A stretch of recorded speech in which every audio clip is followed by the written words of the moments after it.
మాకు డయానా నవ్వమాక. పాలు తాగమంటే తాగం ఎందుకు?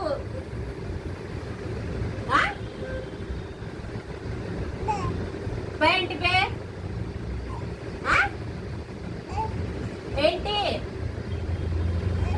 పాలు తాగు, ఇడ్లీ తినవు, ఏం తినవు చెప్పు.